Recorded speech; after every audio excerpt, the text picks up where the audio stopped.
Pour les Juifs, Shalom. Ésaïe 35 à partir du verset 4. Donc Ésaïe, c'est dans votre Tanakh, hein, dans votre Bible.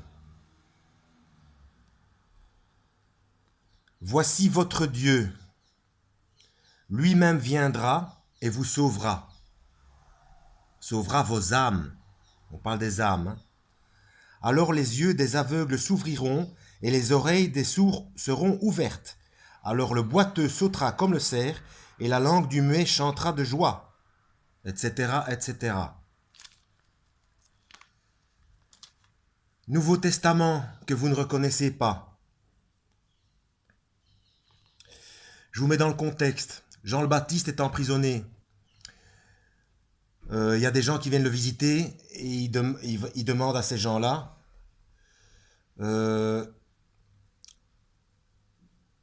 parce qu'il a entendu parler de certaines choses que Yeshua faisait, Yeshua de Nazareth, donc Jésus.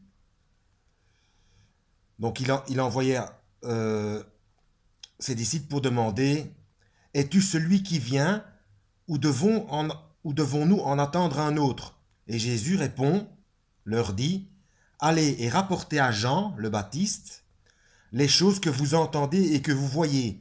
Les aveugles recouvrent la vue, les boiteux marchent, les lépreux sont rendus nets et les sourds entendent, et les morts ressuscitent.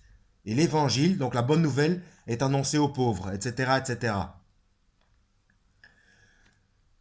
Je reviens dans le Tanakh, Ancien Testament. Chapitre 53. Qui a cru à ce que nous avons fait entendre et à qui le bras de l'Éternel a-t-il été révélé? Il montra devant lui comme un rejeton et comme une racine sortant d'une terre aride. Il n'a ni forme ni éclat quand nous le voyons. Il n'a point d'apparence. Donc il a l'air complètement humble. Et rien de spécial, il n'a rien de spécial. Rien en lui n'est fait pour nous le faire désirer. Il est méprisé, délaissé des hommes, homme de douleur, et sachant ce que c'est que la langueur, comme quelqu'un de qui on cache sa face, il est méprisé et nous n'avons eu pour lui aucune estime. Certainement, lui a porté nos langueurs et s'est chargé de nos douleurs, et nous l'avons estimé battu, frappé de Dieu et affligé.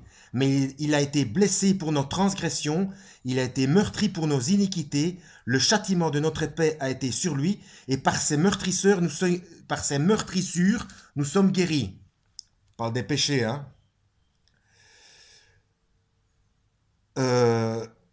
Parce qu'il aura livré, ça c'est plus loin, c'est tout en bas, verset 12, parce qu'il aura livré son âme à la mort, c'est aussi pour les musulmans, donc son âme à la mort, et qu'il aura été compté parmi les transgresseurs, donc il a été faussement accusé, et qu'il a porté le péché de plusieurs, et qu'il a intercédé pour les transgresseurs.